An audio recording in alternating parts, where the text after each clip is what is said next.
സാധാരണ നിലക്ക് എൻ്റെ നാട്ടിലൊരു വർത്തമാനമുണ്ട്, 8 അട്ടി വെച്ച പോലെയാണ്. അത്രയും ഉയരം മാത്രമുള്ള ഒരാളാണ് ഇവിടെ വലിയ തോതിൽ പോയിട്ട് ആക്രമിക്കാൻ പുറപ്പെടുന്നത്. സ്വന്തം ശരീരശേഷി അതിനൊന്നും പറ്റുന്നതല്ല എന്ന് കാണുമ്പോൾ എല്ലാവർക്കും അറിയാം. ഉയരം കുറഞ്ഞ ആളുകളെ കേരളത്തിലെ മുഖ്യമന്ത്രിക്ക് പുച്ഛമാണോ? ഉയരം കുറഞ്ഞ ആളുകളോട് അദ്ദേഹത്തിന് എന്താ ഇത്ര ഒരു ദേഷ്യവും ഒരു അവജ്ഞയും? ഇത് ബോഡി ഷെയ്മിംഗ് ആണ്. പൊളിറ്റിക്കലി ഇൻകറക്റ്റ് ആയിട്ടുള്ള ഒരു വാചകമാണ് അദ്ദേഹം പറഞ്ഞിരിക്കുന്നത്. ഞാൻ സ്പീക്കർക്ക് കത്ത് കൊടുക്കുകയാണ്. ഒന്നുകിൽ മുഖ്യമന്ത്രി പിൻവലിക്കണം, അല്ലെങ്കിൽ സഭാരേഖകളിൽ നിന്ന് നീക്കം ചെയ്യണം. മുഖ്യമന്ത്രി അത് പിൻവലിച്ച് മാപ്പ് പറയണമെന്നാണ് എൻ്റെ അഭ്യർത്ഥന. ബോഡി ഷെയ്മിംഗ് ആണ് നടത്തിയത്.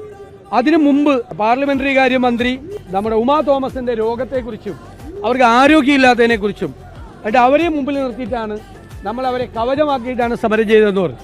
ആ പ്രസ്താവനയും പിൻവലിക്കണം.